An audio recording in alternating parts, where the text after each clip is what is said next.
हे मेरे पुत्र, मेरी बुद्धि की बातों पर ध्यान दे, मेरी समझ की ओर कान लगा, जिससे तेरा विवेक सुरक्षित बना रहे और तू ज्ञान के वचनों को थामे रहे।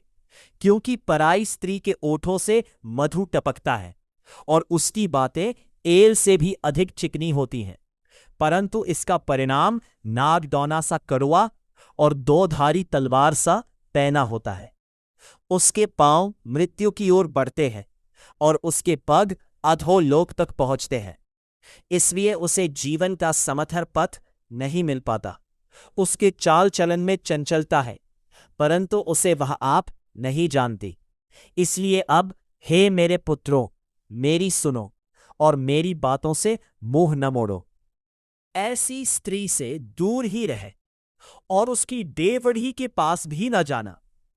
कहीं ऐसा न हो कि तू अपना यश औरों के हाथ और अपना जीवन क्रूर जन के वश में कर दे, या पराये तेरी कमाई से अपना पेट भरे और परदेसी मनुष्य तेरे परिश्रम का फल अपने घर में रखे, और तू अपने अंतिम समय में जबकि तेरा शरीर क्षीण हो जाए तब ये कहकर हाय मारने लगे कि मैंने शिक्षा से कैसा बैर किया और डांटने वाले का कैसा तिरस्कार किया।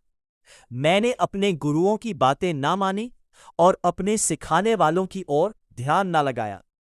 मैं सभा और मंडली के बीच में प्राय सब बुराइयों में जा पड़ा।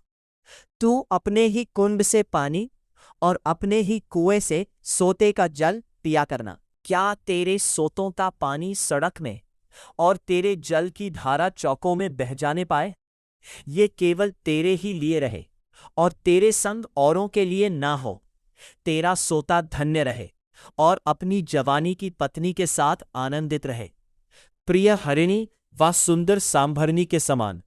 उसके स्तन सर्वदा तुझे संतुष्ट रखे और उसी का प्रेम नित्य तुझे आकर्षित करता रहे। हे मेरे पुत्र, तू अपरिचित स्त्री पर क्यों मोहित हो और पराई को क्यों छाती से लगाए? क्योंकि मनुष्य के मार्ग यहोवा की दृष्टि से छिपे नहीं हैं और वह उसके सब मार्गों पर ध्यान करता है। दुष्ट अपने ही अधर्म के कर्मों से फंसेगा और अपने ही पाप के बंधनों में बंधा रहेगा। वह शिक्षा प्राप्त किए बिना मर जाएगा और अपनी ही मूर्खता के कारण भटकता रहेगा।